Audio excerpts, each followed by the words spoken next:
ہمیشہ کی زندگی ہے. اس زندگی سے تو چند سالوں کے بعد چلے ہی جائیں گے, سب کی آنکھیں بند ہو جائیں گی, لیکن آگے کی ختم نہیں ہوگی. مومن کی سب سے بڑی پریشانی یہ ہونی چاہیے کہ کیا مجھے مرتے وقت کلمہ نصیب ہوگا یا نہیں ہوگا. پچھلے ہفتے خاتون آئی, کہنے لگی کہ مجھے ٹھسکا لگ گیا, یعنی گلے میں کچھ پھنس گیا. کہتی کہ میرا سانس رک گیا اور کچھ دیر تک مجھے ایسا لگتا تھا کہ میں ختم ہو جاؤں گی. کہتی کہ جب میں ٹھیک ہوئی تو بعد میں نے ریئلائز کیا کہ میں نے تو ایک دفعہ بھی کلمہ پڑھنے کا نہیں سوچا. تو یہ کیا ہوا میرے ساتھ کہ میں ہیلپ مانگ رہی تھی, پریشان ہو رہی تھی, اندر باہر آ جا رہی تھی, سب کچھ کر رہی تھی, لیکن لا الہ الا اللہ پڑھنے کا مجھے خیال ہی نہیں آیا کہ اس میں جان بھی جا سکتی تھی. اگر وہ چیز باہر نہ آتی جو سانس کی نالی میں چلی گئی اور جس کی وجہ سے وہ سانس رک گیا تو زندگی جا سکتی تھی. لیکن کس کو کلمہ نصیب ہوگا جو زندگی بھی کلمے میں گزارے اور دن میں ایک نہ ایک تسبیح کم از کم کلمے کو ضرور کر لے, چلتے پھرتے لا الہ الا اللہ پڑھے, کیونکہ یہ کلمات سبحان اللہ, الحمدللہ, لا الہ الا اللہ اور اللہ اکبر اللہ تعالیٰ کے پسندیدہ ترین کلمات ہیں. پھر اسی طرح آپ دیکھیے کہ دو اہم چیزیں جو ہیں وہ زندگی میں ضروری ہے, ایک قرآن کو مضبوطی سے تھامنا اور ایک نماز. ان چیزوں کو ہاتھ سے نہیں جانے دینا چاہیے. جو ان دو چیزوں کے اوپر استقامت کرے گا باذن اللہ, اللہ کے اذن اور فضل سے اس کو کلمہ نصیب ہوگا انشاءاللہ. تو مومن جو ہوتا ہے فتنوں سے متاثر نہیں ہوتا, انفلوئنس نہیں ہوتا, بلکہ وہ دوڑتا ہے نماز کی طرف کہ میرا رب مجھے بچائے گا, مدد مانگتا ہے اللہ سے, رجوع کرتا ہے اللہ سبحانہ تعالیٰ کی طرف, اور پھر کتاب کو مضبوط پکڑ لیتا ہے. اللہ تعالیٰ فرماتے ہیں اتل ما اوحی الیک من الکتاب واقم الصلاۃ, اے رسول صلی اللہ علیہ وسلم کتاب میں سے جو آپ کی طرف وحی کیا گیا اس کی تلاوت کیجیے اور نماز قائم کیجیے. یہ میں اپنے پاس سے آپ کو بات نہیں بتا رہی کہ دو کرنے کے ضروری کام ہے, یہ قرآن میں لکھا ہوا ہے اور نبی صلی اللہ علیہ وسلم کو حکم دیا جا رہا ہے, تو اس کے بعد کس کو حکم ہے؟ آپ کی امت کو.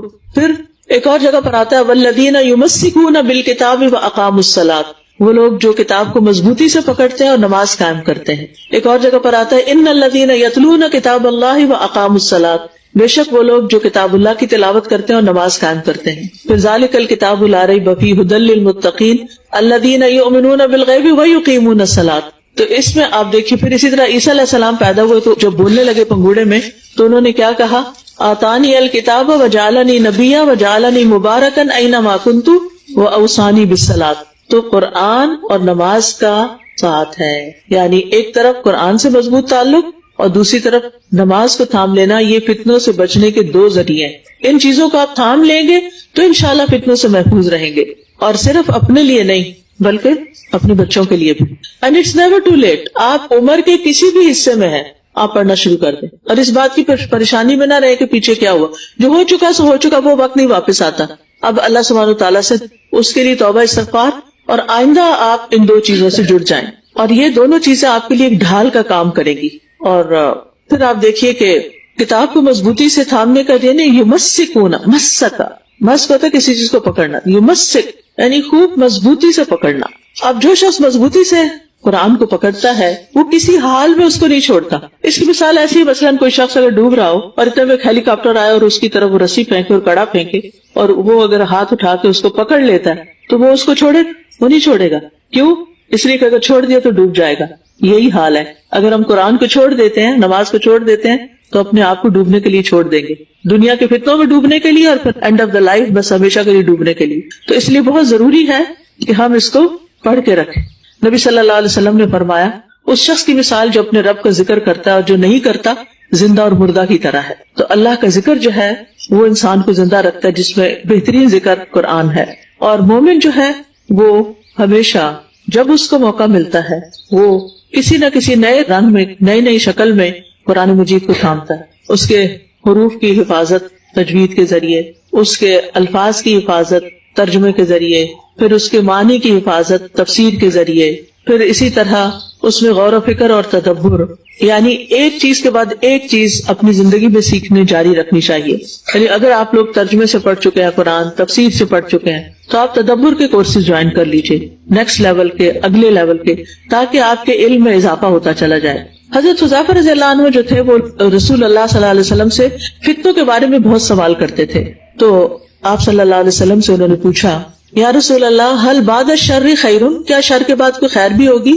قال یا حذیفہ تعلم کتاب اللہ واتبع ما فیہ, اے حذیفہ اللہ کی کتاب سیکھو اور جو اس میں ہے اس کی پیروی کرو, یہ ہے علاج. خیر کے بعد شر, شر کے بعد خیر, یہ تو ہوتا رہے گا دنیا میں. پھر اسی طرح آپ دیکھیں کہ قرآن جو ہے وہ کامیابی کا راستہ دکھاتا ہے. ان ھذا القرآن یہدی للتی ہی اقوم، لہذا ہمیں اس پر استقامت اختیار کرنی ہے. اور قرآن مجید کے معاملے میں 3 طرح کے لوگ ہوتے ہیں. کچھ تو ایسے ہیں جو ایک دن میں پڑھ لیتے ہیں یا 3 دن کے کم میں پڑھتے ہیں. دوسرا یہ کہ وہ پڑھتے ہی نہیں. تیسرے وہ جو پڑھتے ہیں سال میں ایک دفعہ پڑھ لیتے ہیں.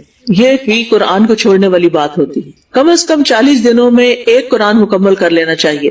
بہت سے لوگ تو چاند کی تاریخوں کے ساتھ چلتے ہیں، پہلی کو پہلا سپارہ، دوسری کو دوسرا، اور اس طرح بھی پڑھ لیتے ہیں. لیکن زیادہ تر لوگوں کے پاس کیونکہ ان کی سپیڈ نہیں ہوتی تو پورا سپارہ نہیں پڑھ سکتے.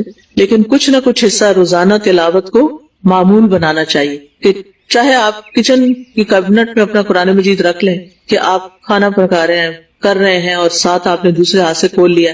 اب تو خیر موبائل سے بھی آپ کھول کے پڑھ سکتے ہیں، سن سکتے ہیں. صحابہ کے دور میں جب فتنے ظاہر ہوئے تو حضرت عبداللہ بن عمر ہر روز سورۃ کہف تلاوت کرتے تھے اور کہتے تھے کہ اس تلاوت سے میرا شرح صدر ہو جاتا ہے اور مجھے فتنوں کو سمجھنے میں مزید بصیرت اور وضاحت مل جاتی ہے. اور پھر اسی طرح مختلف قاریوں کی آواز میں آپ قرآن پاک کو سن سکتے ہیں، ترجمے کے ساتھ بھی ہوتے ہیں. اور جس بھی شیخ سے آپ کو لگاؤ ہے، آواز آپ کو اچھی لگتی ہے، اس کا آپ کر سکتے ہیں. پھر اسی طرح یہ کہ قرآن مجید کا کچھ حصہ زبانی یاد بھی ہونا چاہیے، کیونکہ جس دل میں قرآن نہ ہو وہ دل ویرانے کی طرح ہے، اجاڑ ہے. کیونکہ ہمارے ساتھ تو وہی حصہ قرآن کا جائے گا جو ہمارے سینے کے اندر ہے، باقی لیپ ٹاپ کے اندر ہے، کتابوں کے اندر ہے، آئی پیڈ کے اندر ہے، وہ سارے اپنے نوٹس اور چیزیں تو پیچھے چھوڑ جائیں گے. تو جتنی ہمیں خود کو انڈرسٹینڈنگ ہوگی، ہم اسے اپنی لائف سے ریلیٹ کر سکیں گے، ہم اس کو یاد کر سکیں گے. تو اپنے بچوں کو بھی اور خود بھی کچھ نہ کچھ یعنی ایک ایک آیت کر کے یاد کرتے رہیں. اور اس کے لیے چھوٹی سی ٹپ دوں گی، 5-7 منٹ نکال لیا کریں کسی بھی نماز کے بعد اور اپنے ساتھ مصحف رکھ لیں اور ایک آیت کو پڑھیں، دوسرے دن پھر پڑھیں، تیسرے دن پھر یاد کریں. یعنی 5-7 منٹ میں آپ 3-4-5 دفعہ تو پڑھ ہی سکتے ہیں. پھر اگلے دن اگلی آیت یاد کریں، پھر پچھلی کو ساتھ ملا لیں، پھر آگے، پھر جہاں مشکل یا لمبی آیت آئی ہے 2 دن میں کر لیں. تو آپ دیکھیں گے کرتے کرتے آپ کو 38 جز یاد ہو جائے گا، 29 یاد ہو جائے گا، آپ کے لیے آسانی ہو جائے گی. کیونکہ جو حفظ ہوتا ہے، حفظ قرآن جو ہوتا ہے، اس کا بہت بڑا فائدہ ہے. عقبہ بن عامر کہتے ہیں میں نے رسول اللہ صلی اللہ علیہ وسلم کو یہ فرماتے ہوئے سنا، اگر قرآن کو کسی چمڑے میں رکھ دیا جائے پھر اسے آگ میں ڈالا جائے تو نہیں جلے گا.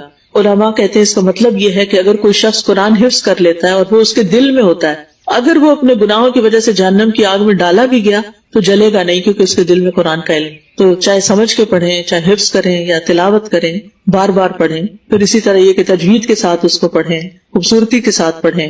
نبی صلی اللہ علیہ وسلم نے فرمایا لیس منا من لم یتغنى بالقرآن، جو قرآن کو ترنم سے نہیں پڑھتا وہ ہم میں سے نہیں. پھر یہ کہ اس کے احکام کا علم حاصل کریں. پھر نماز، اور نماز میں پھر یہ کہ خشوع بھی، اور یہ اسی وقت ہوتا ہے جب ہم اپنے دین کو سمجھتے ہیں. سلمان رشدی کے بارے میں آپ نے سنا ہوگا، جس نے اسلام چھوڑ دیا تھا اور اپنا یعنی دین بدل لیا تھا اور نبی صلی اللہ علیہ وسلم اور دین کے بارے میں بہت غلط سی باتیں کی تھی. تو اس نے اپنے اسلام چھوڑنے کی وجہ یہ بتائی کہ میں انڈیا میں پیدا ہوا تھا اور وہاں بہت سے علماء اور شیوخ کے پاس بھی جاتا تھا اور وہ اپنے خطبے عربی زبان میں دیتے تھے اور میرے والد مجھے وہاں لے جاتے. میں 9 یا 10 سال کا تھا، میرے والد عید کی نماز کے لیے مجھے لے کر گئے. تو میں نے والد سے کہا کہ میں یہاں کیا کروں؟ تو انہوں نے کہا تم وہی کرتے جو لوگ کر رہے ہیں، دیکھا دیکھی. تو میں اپنے والد کے ساتھ کھڑا ہو گیا، لوگوں کو دیکھتا رہا، جو کچھ وہ کر رہے تھے میں بھی وہی کرتا رہا. خطبہ سنا، کچھ سمجھ نہیں آئی کیونکہ خطبہ بھی اور نماز سب عربی میں تھے. تب میں نے سوچا کہ میں ایسے دین کو اپنائے ہوئے ہوں جس کا مجھے علم ہی نہیں ہے. اور پھر کیا ہوا، شیطان اس کے سر پہ چڑھ گیا اور اس نے جو بھی لکھا سو لکھا. تو ہم سب کو بھی یہ سوچنا چاہیے کہ ہم اپنے بچوں کو اسلام کی انڈرسٹینڈنگ دیں. قرآن کا جتنا سبق وہ ناظرہ پڑھتے ہیں اس کا ترجمہ بھی ان کو ضرور بتائیں.